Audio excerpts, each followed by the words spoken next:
Yon mga tropang kalapatids, welcome back dito sa Maclone Brothers TV. For today's video mga tropa, eto, meron tayong young bird na pipick upin ngayon. Ayan, anong young bird kaya? Ayan, hindi pa natin natuturuan yung mga young bird dito. May kukuha na mga tropa. Eto, silipin natin yung mga youngster natin dito mga kalapatids. Nung nakaraan, nag-akyat tayo ng dalawa. Eto, yung grizzle natin. Ayan, sigla na mga tropa. Eto, saka yung nestmate niya na blue bar. Ito, at meron din nga pala tayong bagong young bird dito na bigay ng tropa nating mapagmahal na Boss Angelo Blop mga kalapatids. Ito siya, itong checkered. Ang gandang ibon. Ito mga kalapatids yan, nagkakagulo pa yung mga ibon natin. Ayan. So may ilap mga tropa, mga young bird pa kasi. Ito, gandang ibon galing kay Boss Angelo Blop ng Malolos, Bulacan ni Mr. The Real Probiotics natin. Ito, gandang ibon. Ito anak ng Manigo. Ayan, gandang ibon mga tropa. Ayan, naka ano siya mga kalapatids yan. Pwedeng ilipad, pwedeng i-stack. Ayan, depende na lang sa atin mga tropa kung ililipad ba natin ng masubukan or magiging future breeders natin dito sa Maclone Brothers. Yan, pag-usapan natin.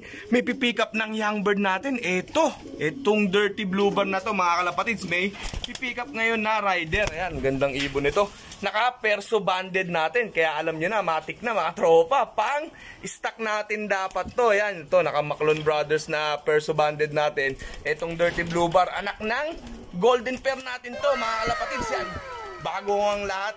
Yung nestmate nito mga kalapatids, nakuha rin ng isang tropa natin. So ito yung clip. Yon mga tropa, gabi na may dumayo pa galing ng Santa Maria, Bulacan. Yan si sir, naka-acquire sa atin ng dalawang young bird mga tropa. Yung mga perso banded natin na mga YB. Yan, napakaswerte ni sir. Yan, pakilala ka sir, yan. Bonya pala, Santa Maria. Ayan, so ano siya, medyo nagbabalik sa pag-iibon, no boss. Yan, dati na siyang naglalaro. Saan naglalaro dati, sa pre? BFs. Yan, BFRC. Talunan.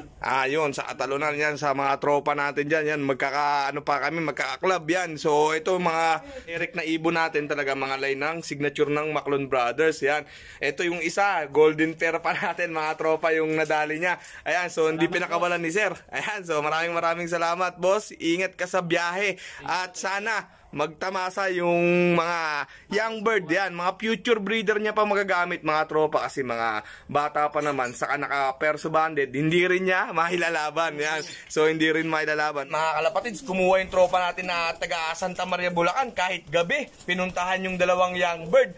Yung isang young bird na yon is yung nestmate nito, yung blue bar na makinis, naka perso banded din. Kaya alam nyo na, pang tabi dapat. Ganyan dito sa Maclone Brothers mga kalapatids. Kung may gusto kayo, kahit pang stock namin yan, madali kaming kausap mga kalapatids. Kaya kung gusto nyo ng Maclone Brothers signature line natin, mag-PM lang kayo mga tropa. Hindi tayo nagdadamot sa ating mga tropa, lalo na yung mga natin dyan, mga ibon natin, hindi natin ipagdadamot yan. I-share your blessings nga mga kalapatids yan. Ang mabiling-mabili talaga yung golden pair dahil subok na at quality talaga mga kalapatids. Talagang marami nang napatunayan dito sa lop natin at sa ibang lop talagang tumitira na sa bloodlines na talaga nila yung talagang winning mga kalapatids. Ang galing! Ang galing! Yung bloodlines sila talagang mananalo yan. So nakuha natin yung timpla kaya natawag natin silang golden pair. Ayan, so ang gandang ibon nito. Good luck sa nakakuha, napakaswerte. Sana magtamasa. Ayan, so ito yung mga warriors natin dito na hindi pa natuturuan. Ayan, hindi natin alam kung tuturuan pa ba natin to. Ayan mga tropa, sa susunod malalaman nyo kung titingnan natin kung ibebenta na lang ba natin to o ilalaro natin mga tropa. Update natin kayo dyan. Ito, ang ganda nito. Yung natin, bio-research natin. Ito, yung ganda ng ibon na to mga kalapatids. Naka-young bird pa to ng BCPC. Ayan, so ito, ipiprepare na muna natin tong pipick upin to mga kalapatids. So, hintayin natin yung rider na pipick up. Ayan mga kalapatids, sa update ko kayo dyan. So, ilalagay muna natin sa may breeder section para hindi na hassle na kukunin pa natin dito. Ready na rin natin yung box. Real quick lang mga tropa. Nandito na tayo sa breeder section. Dito muna natin ilagay sa cage natin dito sa may harap sa sa breeder section nga natin mga kalapatids. Ayan, ito gandang young bird, healthy mga kalapatids. Ayan, sobrang kinis. Ayan. So dito sila dati sa cage na to. Ayan, naipahinga na natin yung golden pair nga pala natin mga kalapatids dahil nakailang clutch na sila. So deserve naman nilang magpahinga. Ayan, syempre pagtapos ng pahinga niyan, ratsyada na ulit mga kalapatids dahil ayan, naubos na yung dapat na ipangtatabi natin mga pang future breeders mga kalapatids. Yan, nadali ng mga tropa natin. Ayan, so congrats sa mga nakapag-uwi ng line ng ano natin mga kalapatids ng golden pair. Ayan, so di ba hindi tayo ganun kadamot mga kalapatids dahil naka-perso banded na to. Yan talagang pang ano na natin, secured natin sa future breeder. Pero may umawit na tropa, yan, syempre hindi natin papayain yan. So pipick upin na nga maya mga kalapatids. Abangan nyo lang yung rider, makiabang kayo sa amin yan. Naabangan natin mga kalapatids. So ito, update lang din dito sa nadagit natin. Ayan, yung PHA banded. Pero commercial lang mga kalapatids. Ayan. So ito na siya ngayon, matikas na. Ayan, so yung droppings nung nakaraan, no, green mga katropa. Talagang stress, hindi ko siya napakaulan. Pero ngayon, nakita nyo naman mga kalapatids. Ayan yung droppings niya, normal na. At bilog na bilog, parang Jolen. Ang galing! Ang galing! Pwedeng ikarera nga sa derby mga tropa. Yan, diba? Sabi ko naman sa inyo, i-recover muna natin siya bago natin siya tuluyang pakawalan. So ito na ang takdang oras mga tropa. Yan, habang maaga-aga pa at maganda yung sikat ng araw dito sa location natin, pakawalan na natin siya. One eternity later. Yan mga tropang kalapatids, dumating na yung tropang rider natin. Yan bro, ito kukuha nung ibon na to. Yan, saan niya pinakuha? Ano pangalan mo bro? Miguel po, Miguel. Yan. Shoutout kay Bro Miguel. Ang layo ng binyahe niya. Sobrang init. Ngayon, bro, parang pauwi mo. Mukhang ulan naman yung susuungin mo. Ayan. Smash naman to. Oh, smash naman. Kanina, hard race eh. Ang ano niya tukod kasi sobrang init. Pero ngayon, kadadating lang niya, biglang dilim. Pero ngayon lang, sobrang araw. So yan, ibabox lang namin to para di masyadong malit si Bro Miguel natin at baka maulan. Ayan, ayusin lang natin bro. Ayan, alis na si bro natin. Bro Miguel, salamat ha. Ingat. Ingat sa biyahe. Sana magpanalo yung ibon doon.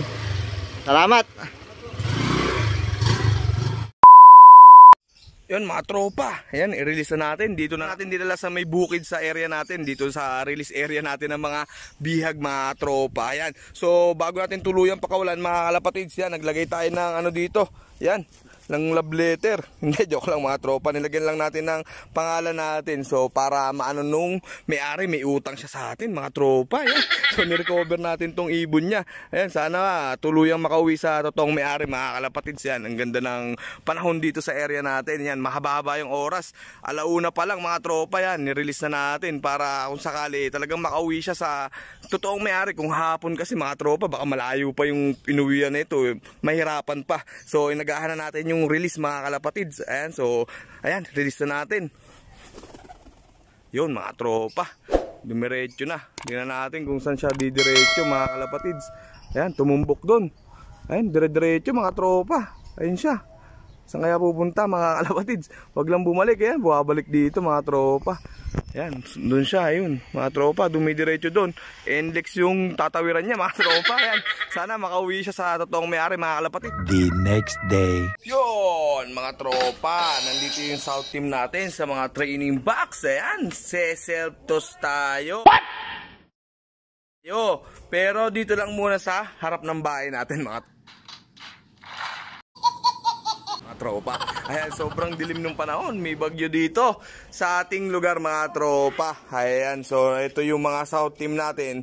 Ayan, so pinapractice muna natin sila sa training box. Ayan, syempre medyo magugulang na to. Ayan, medyo may mga naglulugon pa. Pagtapos ng mga naglulugon mga tropa, ang balak natin is self-toss na talaga sila. Ayan, so gumugulang na yung south team natin. Ano kayang balita mga tropa? Ha? Ano kaya? Meron na kayang karera this year o next year o susunod na taon pa mga tropa? Ito yung south team natin.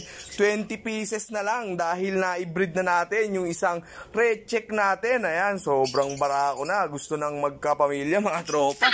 So ito yung mga natitira na south team natin. So paparondayin natin sila. Time check 12:30.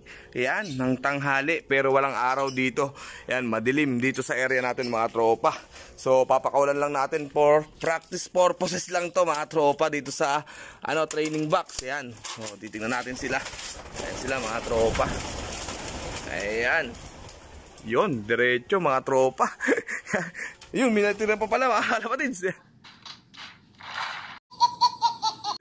Ayan, so ito yung mga ibon natin. Ayan. So, pinapractice lang natin sila sa training box para hindi sila manibago pag nag-self-toss na tayo sa mga malalapit na lugar muna mga tropa. Ayan. So, mai-practice lang muna natin sila. Ayan, harap lang ng bahay natin to mga kalapatids.